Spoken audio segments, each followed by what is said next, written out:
patriotique efongwa mipe bandi batata ba mama bilenge basi pe amibali. Bonjour et bienvenue na espace na bino oyo topesa na bino malakisi pona kolinga mboka pe kosaela ya ona ndenge elongo bali ndenge tolobaka tango nyonso boyebite na mboka na biso mwana pe mokolo na makambo etali kolinga mboka azali te biso tozali na bato batau esengeli bate ya biso mikolo nyonso bolingo pe kosaela mboka ezaka lolenge kani po oyo tokomona yango te. Soko tamana baba ya Kinshasa bomoni ba foule pe ba terrasse ndenge za ya kotonda bino moko fu mona que mboka penza esimba mina bato yo balingi yango te po moko to lingi to ikobebisa mo lolenge wanati à travers l'émission na bino et pesa men ngande ko na bino benz bona kawa to linga mingi ko interpeller ba autorité ya mboka ko sala ba recommandation na bino population congolaise po ete boyeba lolenge nini esengeli ko sala mboka et puis ndenge nini ensemble to koki ko bunda afin que il y a donc plusieurs phénomènes en RDC où les opérations congolais kanda. Et bah phénomène où les osenga que to éradiquer yango le plus longtemps que possible. Ce qui to bongi cité en tout cas mboka na biso na habité to kende wapi. Les loto yeko le bilamba kamwetali identité ya ba congolais. Identité. Qui n'est même plus de la pièce d'identité. Pièce d'identité ezali nini. Ezali document où ezali comporter ba information sur le personnage exact. Ya mutu songolo to ya mutu pakala. Yango mona kasoki ozotambo na buto okutani to na basoda bakoyebisa yo ndeko to lingi to yeba yo. Okobano beta masona bangote okokaka matakaka loboko kotisi na libenga to na saki na yo. Ozui mokanda oyo bapesa yo elakisa bo moto na yo katikati na ekolo nde okopesa na bato balati uniforme bakotala yango balobi te moto oyo kombo na eza boye auta na ekolo boye adresse na ye ndako eza boye état civil na ezali boye nde pièce wana oyo eza porter ba information sur le personnage exact d'un individu yango to bengi yango pièce d'identité. Ce qui revient à dire que motonios normal, tout homme normal, toute personne normale qui vit dans un pays normal ne peut jamais manquer ce qu'on appelle la pièce d'identité. Ezali eloko ya liboso oyo bapesaka na moto yango na tanso ki baboti mwana balobaka kende ko enregistrer mwana na yo na service ya état civil. Eza pona nini po ete mwana wana ekolo na ba obligation nango vis-à-vis à ba individu et remettre na moto wana une pièce qui va justifier azali congolais to étranger abotama eleko nini abotami na libota nini ya uti na ekolo nini makambo ya ye adresse na ye nyonso to ezali nini na kokola na ye nyonso ezalaka na kati ya pièce ba bengi ya identité bakondi ya Congo pardon toyoka na malamu. Pour quelle bonne raison ba Congolais ba sengeli bazanga identité? Et puis certains Congolais dépassés, bokotele manakwa ya venu, azobete ya bilo lisonabi ande konanga mboko passe leki na monto teka monka atoka bolambongo. Ah bon? Lelo bateki Congo. Bazimbo wango nyonso ya Congo ba lebito kabola. Yo mutozolanda ngai okozwa combien? Okokwa motango boni. Potango bakotuna yo yaka ola kisabiso te ozali congolais. Ozana pièce, ozana mokanda ozo lakisa koza congolais. Biso bakima to lobako so kata lingala na ngate na za vrai kinois, mais il y a des étrangers qui sont nés ici à Kinshasa, même dans le Congo profond qui parlent lingala mieux que nous les Kinois. Vous pensez que ce n'est qu'en parlant qu'on peut confirmer et affirmer que nous sommes d'appartenance congolaise de nationalité? Non, c'est plutôt la pièce. Cette pièce-là, elle est sacrée sous d'autres cieux. On ne l'obtient pas n'importe comment. On ne l'octroie pas à n'importe qui. Mais nous vivons en RDC dans une situation telle que tout le monde a la possibilité d'obtenir une pièce d'identité. Surtout à l'époque des rendez-vous électoraux, tant qu'il y a la fichier électoral. Si il y a 5 personnes qui témoigner aux Congolais, tu peux prendre tes voisins. Congolais par affinité, par passion, très hospitalier. Directement, on te reconnaît Congolais, on te donne une pièce d'identité. Or, sous d'autres cieux, pose la pièce Wana, il y a beaucoup de gymnastique, pour que va reconnaître yo membre de la communauté Songolo Topaka. À part le fait que cette pièce-là commence à être attribuée, distribuée à n'importe qui, mais les vrais Congolais, les autochtones, Bana Yamboka, Bazali ko vivre kati na mboka na bango sans une pièce d'identité. Joseph Kabila, tu as dit que tu as aimé les Congolais. Non, je vous vois. Vous aviez dit que vous aviez aimé les Congolais, vous le président honoraire. Depuis les 18 ans que vous avez passé sur la tête du pays, aucune fois vous n'aviez pensé à donner aux Congolais une pièce qui l'identifie, qui les différencie d'autres peuples sur la terre. Boto Atali a l'obité. La dernière pièce d'identité qu'on a eu date de l'époque d'Isaïe. Tous en la pièce d'identité à vert et ça le la maputa. C'est la dernière pièce que nous avions. Sur l'image, après les Zaïre, on n'a plus jamais eu de pièces d'identité. Tout ce qu'on nous remet, parce qu'à chaque fois que nous voulons faire les jeux des impérialistes, qui veulent qu'il y ait la démocratie selon le modèle européen, qui veulent qu'il y ait des cycles électoraux, qui ne profitent qu'à leur système politique, ils nous octroient ce qu'on appelle les cartes d'électeurs. Un électeur n'est pas forcément un vrai fils du pays. On peut inventer aujourd'hui un système dans le but que tout celui qui se retrouve sur le territoire congolais peut élire. Mais cela ne signifie pas que nous sommes des vrais Congolais. Je ne dis pas que notre constitution reconnaît cela. Mais je dis selon que les choses évoluent dans le monde, dans l'avenir, il peut aussi y avoir des systèmes tels que tout celui où il y a un supermarché, où il y a une école, où il y a une entreprise, c'est-à-dire d'une façon ou d'une autre, il contribue à la vie de notre République, il peut aussi participer aux élections. Mais il doit toujours y avoir une pièce qui différencie les autochtones et les expatriés. Bakolombo Kana Bapaya. Cette pièce-là, nous ne l'avons jamais eue depuis les années. Carte d'électeur, c'est pour les élections. Et après les élections, les Congolais n'ont plus le droit d'avoir une pièce. Et puis, montant la lolenge carte d'électeur, on va dire sous la valeur de Namboka. Carte Mobimba, et puis à Namai, et faut moi mi katani baby. Carte Mobimba, et je m'en lungue à Libenga. Au moins, on a une photo à moto ici et l'ongwe, n'a pas écrit ici et l'ongwe. Ou on a carte à lolenge ni. Donc, il y a un cyber café dans la bureautique qui n'y sont awa. Ba designer, ba commis, ba champion, ba graphiste, ba champion, il y a pour ça la carte d'électeur à l'Okuta. Et même dans certains services de l'État, on est en train de nous produire le faux. Et les gens font usage de faux en utilisant des cartes d'électeurs Yambata. Entre nous, quelle est la valeur de l'homme congolais? Ne serait-ce que pour sa pièce d'identité. Évoluons. Lelo Oyo. Ceux qui congolais a bungisi carte d'électeur nae. Solution nae ezali nini. Liboso ezalaki boke na ba commune ba service à seni ezalaki wana okei opesi identité na ba beti na machine ba moni ko sanrolaka ba bimiseli au carte d'électeur.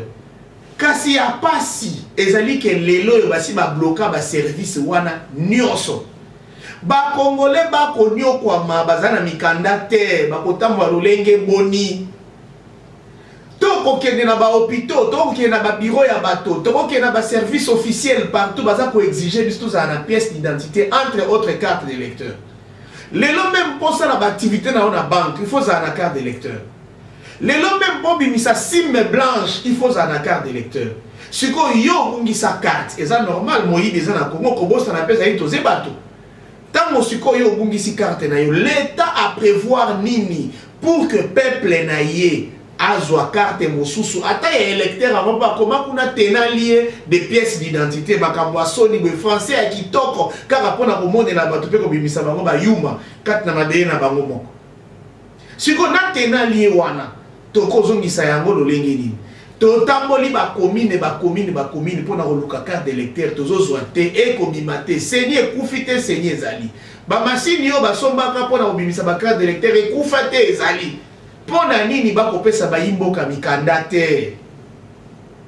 C'est révoltant. Vous savez, chers compatriotes, dernièrement, Personnellement, j'ai perdu mon téléphone, y compris ma carte SIM. Je suis parti pour trouver une carte SIM dans une des agences de la place. On m'a dit, ah, ni na yozaki na mobile bank. Oui, nazaki na kati mambo mona. Non, ce que na mambo na kati avant de bimisa SIM na yo blanche et sengelo la kisabiso kaka carte d'électeur. Na yebisi mon carte d'électeur na nga ici ebunga. Ba yibanga porte-monnaie na victoire parce que ba kundia ekolo bali ko sécuriser peuple terre. La police ezali kaka pona koyiba police miyibi, police batomboki, police babomi, mikolo nyonso to ko enregistrer pas si oyo la police eza komonisa ba congolais. Na mboka mosusu ko tambo na molili okuta na lopulusu. O sepelo lobi babiki nde bango bakobomba ngana esika malamu. Kasi awa na Kisasa soko kutani na ba agent de l'ordre, agent de police. Et sengeli okima. Poli kamba liboso ba kosala, ba constitution ba boko na benga, ba zo misolo na yo za ina kata libenga. Et puis ceux qui va tout nio mikando, j'ai vu de mes propres yeux des policiers déchirer les cartes d'électeurs et jeter. Puis ba zeli biso carte za na tina mo côté ba kati yango ba boaki. Je l'ai vu plusieurs fois. Et moi, je suis victime de cette réalité. Na aveni Baluba, na Bandari Chibangu, na Kokota Wenza Baluba, na 22h. Tala molongwe ya ba policier. Tata yoto mono za motomabe za lokola ngai. Na lati mo costume na ngabo na oti mosala na kozonga ndako. Ote, la kisa biso mikanda. Obimisi carte de lecteur au pesi na policier. Policier ko viser kaka mumi solo yoti na libenga. Akamati carte na ona misu na yo pola kisao koza eloko pamba na misu na ye akati yango abwaki carte d'électeur. Siko ngai oyo moimboka naza journaliste nasalaka ba émission numéro na ngai oyo eza affiché oyo na écran oyo bino nyonso bobengelaka ngai po tosola ngai na bino oyo bopesaka ngai bitinda na mema na ndako ya bakondi numéro wana ebungi esengeli nazongisa numéro na ngai na kosala boni mokanda électeur ezate. Mais pourquoi le gouvernement? Vous savez, chers compatriotes, la force d'un fleuve provient de ses affluents. Même le président de la République, il est fort pour construire son pays, pour bâtir une nation forte, lorsque ses concitoyens conjuguent avec lui l'effort de construire le pays. C'est-à-dire chacun de nous n'a quoi nae oyazali, et ça n'a pas effort, et ça n'a contribution même. Mboka ezala malamu. Mais pour contribution na eya esengeli tozala équiper lolenge longo bani. Déjà ngai naza mopandisango. Tango nakoka kozwa bambela ya bayimboka te pona memela yango na bakundi. Na nzela ya numéro na ngai ya téléphone o na saelaka. Po na zangi kaka carte d'électeur. Dites-moi la vérité. Est-ce que mboka esungi ngai? Siko soki mboka esungi ngai te bolinga na sunga mboka lolenge kani. Lelo ya bazolo bela biso mangotali état de droit. Toujours définir état de droit ma B. État de droit et la qui se met les peuples d'abord. Né état de droit. Mais tout le monde en état de droit ezali. État oyo. Motonio sa ko vivre na kati azali na ba droit na ye. Azana droit à justice, azana droit à pièce d'identité, azana droit à nationalité, azana droit à sécurité, à protection, azana droit à assurance, azana droit nyonso ne ba bengi état de droit ya ngowana. Tout la définition scientifique et belé état basé sur les textes, état où la justice est indépendante, voilà ça état de justice. Tout le baga français, tout différencier état de droit, état de devoir na état de justice. État de droit ezali état oyo moto nyonso na kati yo mokonzi ya mboka comme to élire yo comme chef de l'état to pesi yo ba droit na yo zwa cortège zwa garde républicaine zwa ndako malamu zwa misolo tongela biso mboka sala to tio na ba droit na yo yo pe mokonzi ya mboka tia biso na ba droit na biso tongela biso ba nzela tongela biso ba école ba hôpitaux to nde état de droit chacun jouit de ses droits ya kozala moimboka. État de justice, disons état de devoir, les alliés siko, tant yo ko vivre na kati ya mboka o epesi yo ba droit. Yo posa na o esengeli ozong c'est la mboka na yo. Futa ticket na yo pour kota stade ta la match, futa ticket na on na kati ya bisi ya l'état, timola na ni terrasse na yo, futa mpako, futa des états de devoir. Donc les droits du peuple c'est les devoirs des dirigeants. Les droits des dirigeants, c'est les devoirs du peuple. Et nous tous, nous avons des devoirs vis-à-vis de notre pays qui est le Congo, notre mère patrie. Mais maintenant, pour que les droits des uns ne piétinent pas ceux des autres, pour que les devoirs des uns ne souffrent pas des appétits exagérés des autres, il y a un centre qu'on appelle l'état de justice. Nde siko mibeko efani balobi te ah batie mokoloto yo koleka kuna te ngambo wana eza ya yo te ah soki yo obuki boye esengeli bazwa na la puluso oke na ndako mibeko ah esengeli état de justice batamaye le botika kwa mbrie biso état de droit état de droit elobi ngai moyimboka na bandeko bakolanda soki tozangi carte de lecteur tokei inde sika ba distribuer yango tokui et puis tosengeli to vivre na ba carte de lecteur te faut to vivre na bikanda ya solo. Bosse na biso ba pièce d'identité au Congolais nyonso ata na bungisi lelo lobi na kei na zwi boko ambuye biso na ba bengi wa attestation de perte de pièces moto na kati ya mboka na ya vivre na attestation de perte de pièces perte de pièces il faut utiliser 2 jours 3 jours une semaine maximum et puis une semaine après ozui mokanda no ekola kisakenga na za moyimboka ce qui bongote o kenesika musika do senga yo no fola que ça permis de conduire est-ce que biso no société to za ba kumbi mituka. Il faut que ça ait permis de conduire. Si on a la carte d'électeur, il faut que ça ait permis de conduire. Si on a permis de bataille à l'Okuta, nous avons pas besoin de l'Oléni, car il a eu Kokota, Koleka, Salabouy. Non, on dit que la mission mawa. Les loyaux, ceux qui ont permis, tu as la carte d'électeur, tu as au moins un passeport. Il y a un mokanda qui peut s'habiller ndingi sert au même na bamboka baninga ya bapaya kozwa moi visa oza la reconnaître libanda koza congolais même awa na kati ya ekolo. 1 passeport a moza talo mingi. 2 pona moto azwa kaka passeport esengeli aleka na ba service belé obimina motoki na ba expert mosusu ya passeport basi bakoma na ministère affaires étrangères ozokende boye na photographe azobenga otata yaka olingo za passeport yaka kota tinela ndanga liduso na yebi moto tokuta na kobimiselo passeport pona nini makambo na Congo eza sérieux te ba belge ba bebisa biso ni tout batika biso bakiwele to nini.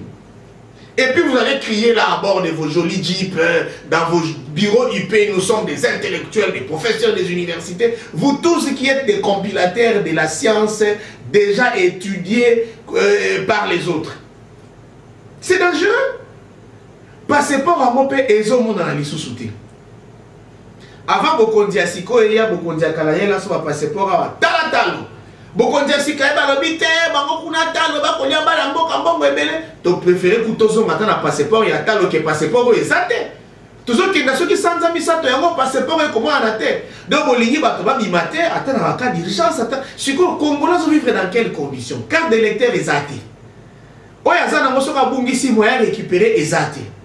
Permis de conduire. Mission sur la Mimi Toukate.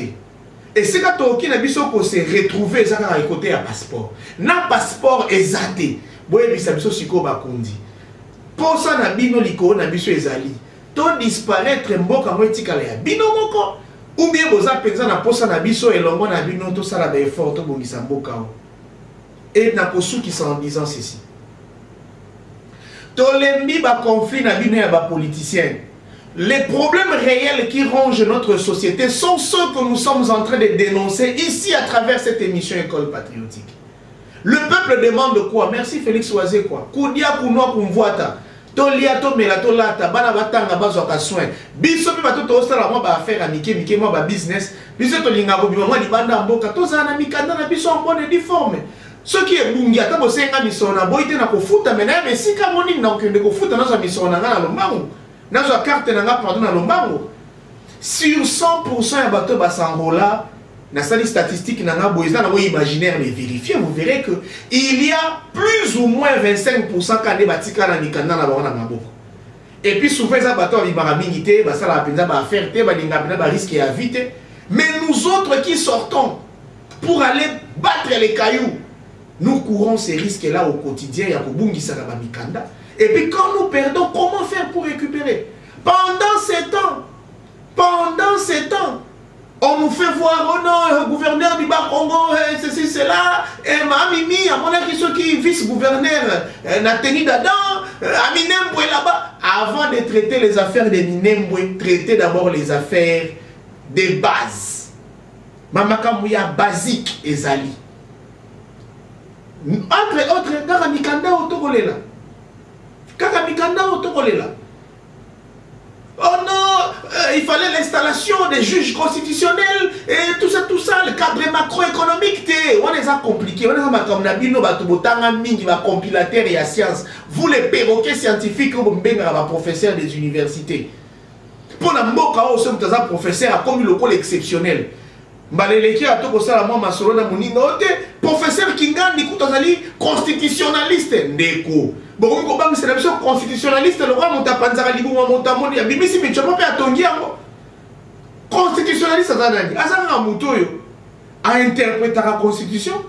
Constitution dans mon canal, on a volonté là-bas. Moi, tu vas dire que ça a été bon, pour moi, que tambour, tout ça, les camotes, moi, j'ai mis ton lien, on les sous tête, tu tiens, mon canada. Oh, ton ligne, tout ça, il m'a collé ton asuka, ne constitution en moi.